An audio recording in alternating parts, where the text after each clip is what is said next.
Good morning students and my dear friends. आज हम लोग जो है थर्ड चैप्टर करंट इलेक्ट्रिसिटी के न्यूमेरिकल्स करने जा रहे हैं। तो उससे पहले एक बार फार्मूला रिवाइज कर लेते हैं।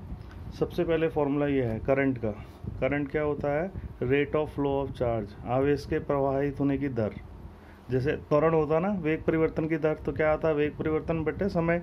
ये है आवेश प्रवाहित, तो प्रवाहित आवेश बटे समय, D Q upon D T.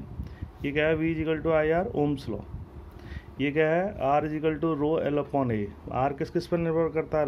लंबाई का अनुक्रमानुपाती, और क्षेत्रफल के क्या होता है? व्यतक्रमानुपाती।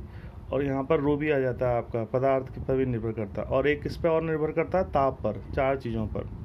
एक ये फॉर्मूला आ जाता है I equal to n e A v d, धारा तथा अनुगमन वेग में संबंध। ये फेमस सबको पता है सीरीज में। ये किसका है? पैरेलल में। सीरीज में कब लगाते हैं? जब छोटे होते हैं बड़ा चाहिए होता है। पैरेलल में जब बड़े होते हैं छोटा चाहिए होता है। ये ओम्स लॉ के प्रूव में आया था हमारा अनुगमन वेग का फॉर्मूला। ई आवेश, ई इलेक्ट्रिक फील्ड, एम द्रव्यमान, टाउ क्या होता है आपका? श्रांति काल। फिर आर के लिए एक फॉर्मूला ये आ गया था, m l upon n e square A tau. R के लिए तीन फॉर्मूले हैं, R equal to V upon I, R equal to rho L upon A, और आर इजिकल टू ये। फिर हमने इस आर को इससे तुलना कर दिया था, मतलब 8 वाला जो है इसकी तुलना 3 वाले से कर दी, तो हमारे पास रो की वैल्यू आ गई, m upon n e square A tau. ये हुआ विशिष्ट प्रतिरोध। और ये क्या हो गई? इसकी चालकता। तो चालकता इसकी 1 अपॉन रो होती है, तो उल्टा कर दिया। ये किरचॉफ का फर्स्ट नियम, किसी भी संधि में मिलने वाली समस्त धाराओं का बीजगणितीय योग शून्य होता है। ये दूसरा नियम।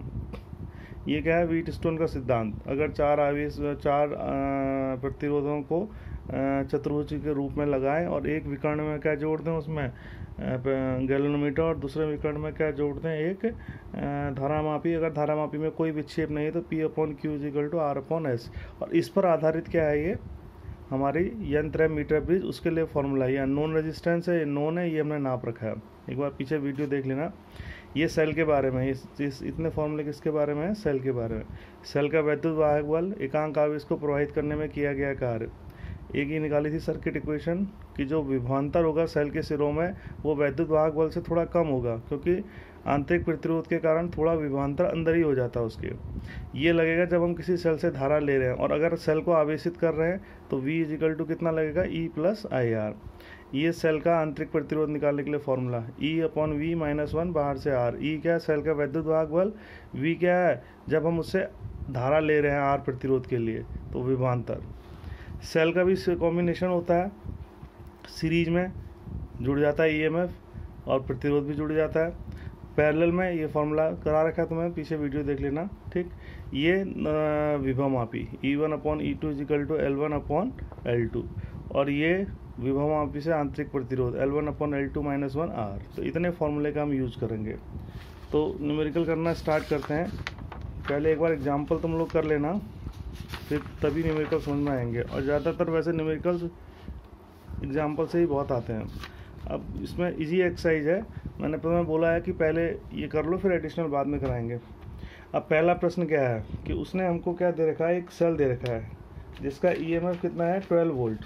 भाई आपको एक सेल दे रखा है, ये सेल दे रखा है, ये 12 वोल्ट, और उसका आंतरिक प्रतिरोध कितना दे रखा है? 0.4 12 वोल्ट। वो कह रहा है इससे अधिकतम कितनी धारा आप प्रवाहित कर सकते हैं। तो सीधे तुम चले जाओ, धारा वाला फॉर्मूला हमने निकाल रखा, E upon R plus R। तो ये तो गिवन है, ये भी गिवन है। ये निकालना अधिकतम। तो भिन्न का मान अधिकतम कब होगा? जब हर न्यूनतम होगी। हर न्यूनतम कब होगी? जब R न्यूनतम होगा। R का न्यूनतम मान कितना ले लेंगे? 0। तो आपका अधिकतम धारा I मैक्स कितनी हो जाएगी आपकी? E upon R। तो E कितना दे रखा? 12 वोल्ट। R कितना दे रखा? 0.04। तो मेरे ख्याल से ये हो गया। दूसरा वाला बड़ा सरल है, आपको E दिया है, वैद्युत सेल का वैद्युत वाहक बल। सर्किट ही बनाते रहना। ये सेल का वैद्युत वाहक बल, ये इसका आंतरिक प्रतिरोध, ये बाहरी प्रतिरोध है स्मॉल r, और ये E, और ये कैपिटल R। V पूछा उसने विभवांतर, तो V पूछा तो हमें पता ही है, V इजिकल टू क्या होता है? E minus I R. R दिया है, I दिया है, E दे रखा है, तो क्या निकल जाएगा इससे? V। फिर उसने क्या दिया है इस फॉर्मूले में कि 3 प्रतिरोध है, सीरीज में है, तो कुल प्रतिरोध निकाल लोगे। R इजिकल टू कितना हो जाएगा? R1 plus R2 plus R3। फिर उसने बोला कि तीनों को एक बैटरी से जोड़ दिया 12 वोल्ट की, ये तीनों को 12 वोल्ट की बैटरी से जोड़ दिया। अब ये 12 वोल्ट की धारा समान रहती है, इसमें ध्यान रखना। तो V1 V2 V3 निकालो। ये कितना दिया है? 1 2 और 3। तो बड़ा आसान है, आप धारा का मान ज्ञात कर लोगे। कैसे निकालोगे भाई? तीनों का इक्विवेलेंट हमें पता है, 3 धन 2 धन 1, तो R इक्विवेलेंट कितना हो गया? 6। बैटरी कितनी है? 12 वोल्ट की। तो धारा कितनी हो जाएगी? 12/6। तो कितनी हो जाएगी? 2 एम्पियर। 2 एम्पियर इसमें धारा जाएगी। तो पहले वाले में जब 2 एम्पियर जाएगी तो V1 कितना हो जाएगा? प्रतिरोध 1 है, धारा 2 है, तो 2 वोल्ट। दूसरे वाले में 2 × 2 धारा समान रहेगी। तीसरे में 2 × 2 6 आ जाएगा। ये कर लोगे मेरे ख्याल से। यही फॉर्मूला यहाँ पर भी है। ये पैरेलल वाला है, तो पैरेलल वाले में क्या लगाओगे? 1/R = 1/R1 + 1/R2 + 1/R3। ये 3 है, 1 2 3, और ये बैटरी लगी है। इसमें विभव सेम होता है। तो 12 वोल्ट की बैटरी है। ये कितना है आपका? 2 4 और 5। तो इसमें कितनी धारा जाएगी भाई? प्रतिरोध कितना है? 2। वोल्टेज कितनी है? 12। तो I1 कितना हो जाएगा? 12/2, तो कितनी जाएगी? 6 एम्पियर। इसमें कितनी जाएगी? तो 12 को 4 से डिवाइड कर देंगे। इसमें कितनी जाएगी? 12 को 5 से डिवाइड कर देंगे। फिर ये फॉर्मूला आ गया ताप का प्रभाव। ताप बढ़ने पर प्रतिरोध क्या होता है? बढ़ता है। तो उस वाले फॉर्मूले पर है। अच्छा, मैं फॉर्मूले वाली लिस्ट में लिखना भूल गया था। ये फॉर्मूला होता है R2 = R1 1 + alpha delta T। तो यहाँ पर क्या है? R2, इसको ऐसे भी लिख सकते हैं, R1 1 + अल्फा, यहाँ आ जाएगा T2 - T1। ये तो क्या है? R2 दिया है, R1 दिया है, अल्फा दिया है, T1 दिया है तुम्हें, T1 दिया है, और क्या निकालना है? T2। सबके मान रख देंगे तो आ जाएगा। ये बड़ा सिंपल फॉर्मूला है, क्वेश्चन वाला दिख रहा होगा। L1 दिया है, A दिया है, R दिया, रो पूछा है, तो R = ρL/A। ये दिया है, ये दिया है, ये दिया है, ये निकालना है। A को ऊपर ले जाएंगे, L को नीचे ले जाएंगे। फिर यही ताप पे प्रभाव वाला आ गया। R1 दिया, T1 दिया, R2 दिया, T2 दिया, अल्फा निकालना है। तो हमारे पास फॉर्मूला क्या है? R2 = R1 1 + alpha delta T। इसको ऐसे लिख लेना, अल्फा का मान। इसे R1 को यहाँ ले जाएंगे तो ये आ जाएगा R2 - R1 upon delta T × R1। तो R1 भी दिया है, R2 भी दिया है, डेल्टा T भी दिया है, तो क्या निकल जाएगा? अल्फा निकल जाएगा। मेरे ख्याल से आसान है क्वेश्चन, इससे ज़्यादा कठिन नहीं है। अब आ गया इसका क्वेश्चन नंबर 8। क्वेश्चन नंबर 8 में वो ये कह रहा है कि भाई एक हमारे पास बल्ब है। अब जैसे हमने उसको ऑन करा, तो वो कितनी धारा ले रहा था? 3.2। जैसे उसको ऑन करा तो कितनी धारा, फिर उसने धारा घटा दी जब थोड़ी देर बाद, तो हुआ क्या होगा? बल्ब गर्म होगा, प्रतिरोध बढ़ेगा, तो धारा का मान क्या हो जाएगा? कम। तो जब पहले वो धारा 3.2 ले रहा था तो ताप कितना था? 27। अब नया ताप निकालो, तो तुम क्या करोगे? V पता है, I1 पता है, तो R1 आ जाएगा। R1 = V/I1। और R2 = कैसे आ जाएगा? V/V वही रहेगा, I2। तो R1 R2 दोनों आ गए। तो फिर क्या फॉर्मूला लगा दोगे? R2 = R1 1 + alpha T2 - T1। तो R2 पता है, R1 पता है, अल्फा पता है, T1 पता है, क्या निकल जाएगा? T2। ठीक, ध्यान रखना, अच्छा क्वेश्चन है। अब इसमें क्या है? जैसे इसमें धारा निकालनी है आपने किरचॉफ लॉ से। ठीक, तो मैंने तुम्हें क्या बताया था कि सबसे पहले धारा की दिशा दिखाओगे, तो किसी भी सेल के धनात्मक सिरे से शुरू कर दोगे। तो यहाँ से शुरू कर दोगे, तो यहाँ से शुरू करेंगे। मान लीजिए कितनी धारा गई? I। ठीक, यहाँ पर पहुँची, मान लीजिए यहाँ पर कितनी गई? I1। इसमें को नहीं लगेगा वीट स्टोन, 10:5 2:1 1:2। तो इसमें वीट स्टोन नहीं लगेगा। हाँ, अगर 1:2 यहाँ भी होता तब हम इसको छोड़ देते। तो I1 यहाँ गई, मान लीजिए यहाँ कितनी गई? I2। और यहाँ कितनी गई? I1 - I2। यहाँ से कितनी आई? I2। यहाँ से कितनी आई? I1 sorry. तो यहाँ से I2, यहाँ से I - I1, तो यहाँ से आएगी I - I1 + I2, दोनों जुड़ के यहाँ पे फिर से कितनी हो जाएगी? I। फिर समझ लो I गई, I1 ऊपर को, I - I1, फिर ये I1 फिर बटी I2 इधर को, I1 - I2।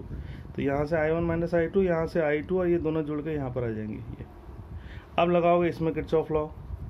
तो पहला प्रतिरोध 10 ओम, हम चल रहे हैं क्लॉकवाइज, इसका नाम लिख लेना ABCD। तो हम किस में लगा रहे हैं? ABDA में लगा रहे हैं, इस वाले ट्राइंगल में।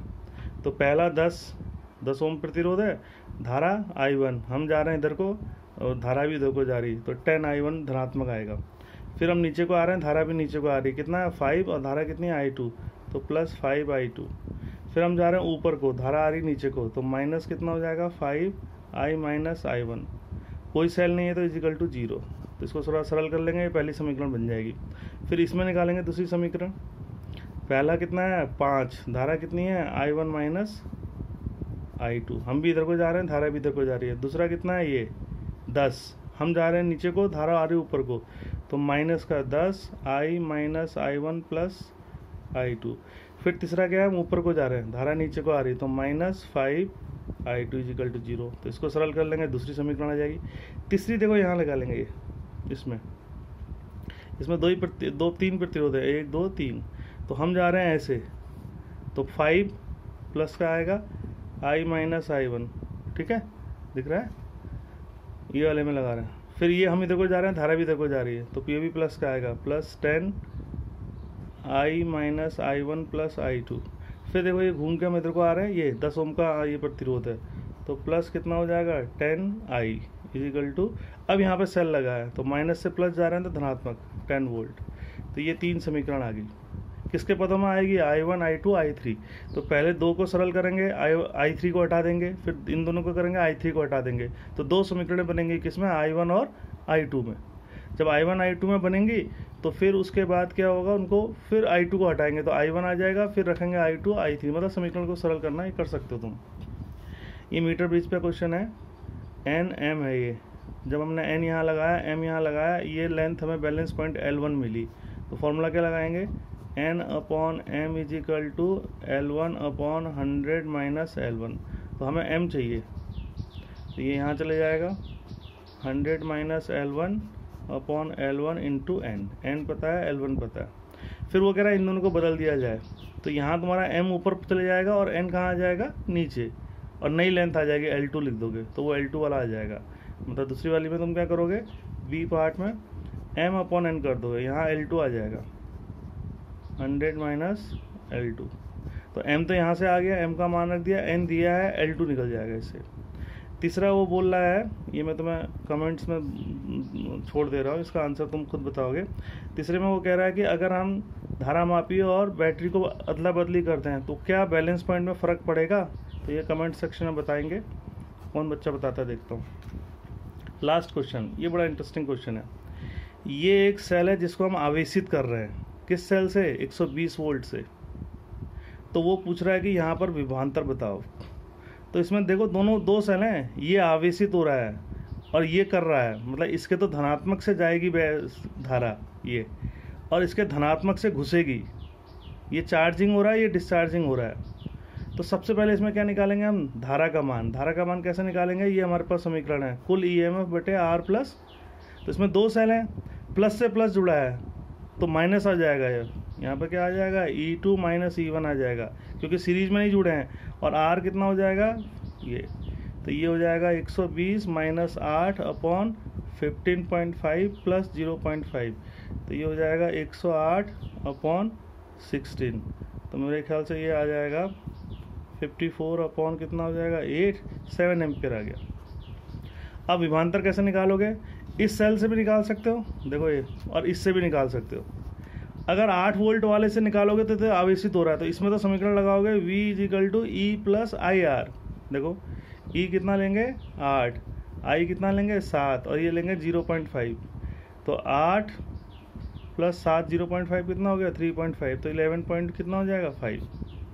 और इससे निकालेंगे तो ये करंट दे रहा है, तो यहाँ पर V इजिकल टू क्या आएगा E माइनस IR आएगा। तो E कितना है 120 माइनस I कितना है आपका 7 एम्पियर इंटू 15.5, तो इसमें भी आएगा तो वही आएगा 11.5 ही वोल्ट आएगा ये, क्योंकि है तो टर्मिनल वही, चाहे ऊपर से निकालो चाहे नीचे से निकालो, दोनों में आंसर कैसा आएगा, यहाँ पर सेम आएगा।